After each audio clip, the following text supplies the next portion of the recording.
So I have this BMW 750 and it came in with a problem. It didn't want to start.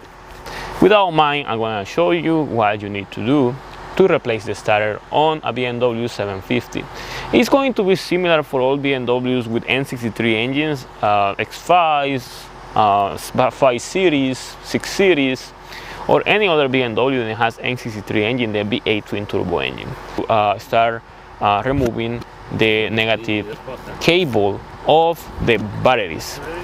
That is more important than anything else. So you have to come to the trunk and open the trunk and remove the battery cable, the negative in this case, so that way we can proceed with the process of removal of the starter with no problems. Remember, if you leave the battery connected, you are going to have problems with some short circuit, because we are going to work with the positive power of the starter. So once we remove the negative of the battery, go underneath the vehicle and remove all the body pan covers. You're gonna see that the starter is gonna be located on the rear right area of the engine. The first step is going to be removing the positive cable of the starter. It's gonna be this big cable over here, and we're gonna be using a 13mm wrench to remove the nut. And once we get it off, we can remove the cable completely from the starter, and that will leave the positive cable completely off of the starter. Now the next step will be to remove the starter signal, which is going to be the ignition signal, then tells the starter when it's time to start. So all you have to do is remove it by pressing this clip over here, and once you press the clip you can just pull it, and then the plug is gonna come out. It's kind of hard to see it, but you will be able to identify it if you put your hand in there. With the cables completely off of the starter, we can proceed with the next step. The next step will be to remove this bracket with these 10mm bolts. These 10mm bolts are going to hold the bracket, then are going to hold this wire. Pretty easy, you just remove the bolts and the bracket comes right off, no problems. Once you get the bracket off, we can proceed and remove completely the bolts that are holding the starter on place.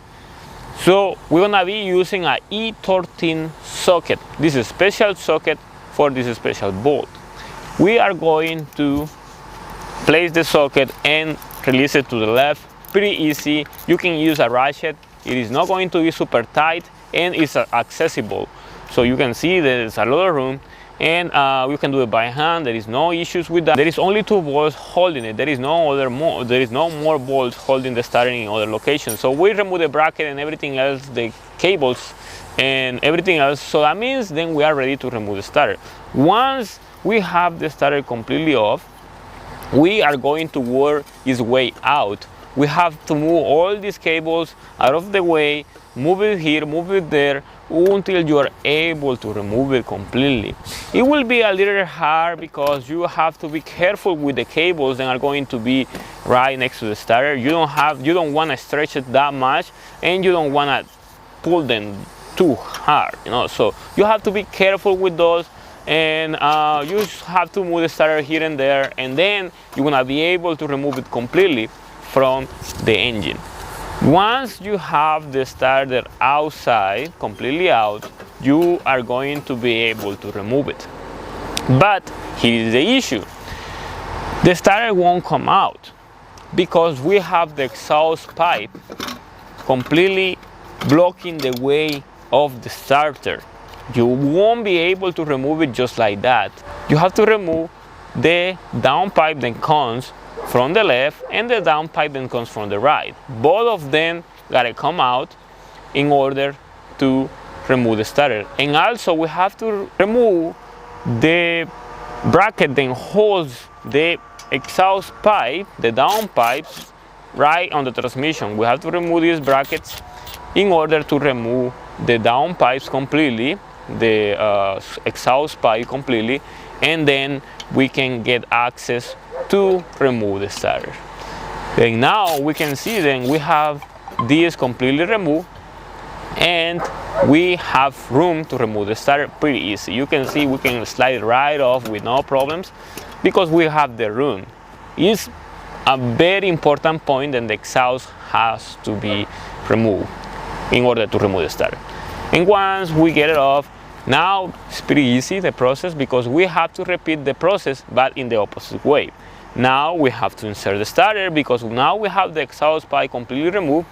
We are going to install it pretty easy. So we are going to push it all the way in, and then once we get it all the way, we are going to work its way back into the engine housing. So all you have to do is move the starter in different ways here and there until you are able to place it back. And remember, the cables that you see right there, they gotta be in the right side of the starter. Don't let them go on the left, because then you're gonna destroy them. It has to be on the right, just as you remove it. And also on the back, you have to be careful. Then the cable, the positive cable, is free, because you can lock it with the starter, you can put the bolts, and then it will be hard to remove it. So make sure that it's always on the right, so that way you can play with it. Once we get the starter on place, it's important that we place the bolts and we tighten. We are going to tighten to specifications, but judging for the size of these bolts, you can apply around like 30 to 45 pounds of torque to each bolt, but if you can follow the specifications of your vehicle, will be better. Once we are completely done tightening the bolts, we are going to follow what is installing the cables. We are going to start freeze the signal, the starter signal cable back on place. Pretty easy. You're just gonna push it.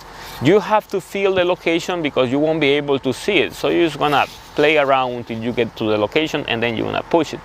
Then we're gonna install the positive cable. Pretty easy. We just have to align the orifice of the positive cable with the stud that comes from the starter, and push it all the way in, and apply, install the nut back on place. Just make sure to tighten it pretty well using the same 13mm wrench. Once we got that tight, we are going to place the bracket back, the one that holds this cable right here. It's pretty easy. We're just gonna use a 10mm socket, and that's it. Tighten it, nothing else. And the last step will be to place the exhaust pipe back on place. We are going to align the bolts completely, and then we're gonna tighten. Follow specifications as well. Don't over tighten, don't let it loose too, because then you're gonna have noises coming from the exhaust.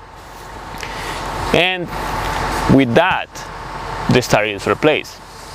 All we have to do is put all the valley pan covers that we remove to access the bottom area, and the last step will be to come back to the trunk and install the negative cable of the battery. And with that, we are done replacing the starter on this BMW N63 engine. In this case, the body is going to be a 750 Li, but as I said before, it's going to be similar to all BMWs. All BMW bodies, doesn't matter what you have, the 5 Series, 6 Series, 7 Series, X5 and X6 is going to be similar. The only variation is going to be on how hard it's going to be to install this or to remove this component, because the chassis are going to vary depending here and there, but the basic on how to do it is the same. You have to do the same process. Probably you have to remove some extra components on the X5s, or probably less components because they have a bigger body, but pretty much all. If you have any questions about the video, you can use the comment section below. As always, you remember that you can comment below there, because there is many questions that weren't answered in this video, and I understand that. And if you wonder the reason why we replaced the starter, is because the starter was just doing click, click, click, nothing else. The vehicle didn't start at all, so obviously the starter is bad. There could be other reasons why you could replace the starter. If the engine rotation is pretty slow when you try to start the engine, then it doesn't rotate. It sounds like it is a weak battery, but it is not. It is just the starter then is dying, or it is locked in place because of some component got destroyed in the starter. Probably the starter went bad and it doesn't do any sound, and that could be another reason. But that will be up to you to investigate what could be the reason why you are going to replace the starter on your BMW N63 engine. And if you wanna ask me anything directly, go to Instagram and look for me, Francisco Maya YouTube. You can ask me anything directly there. Just be sure to have the specific question, the specific information that I could need to answer the question the fastest. If you have pictures, codes and everything, just send it to me and be patient, and then I will get to you. Be sure to subscribe to the channel, very important. That way you can help us. But if you want to help me more, you can send support to the channel by looking at the description of the video. There I have details how to send support to the channel, so we can create content like this for you with your BMW, so you don't have to pay high money for the repairs. You know, these machines are very expensive to maintain. So like the video, and thank you for watching.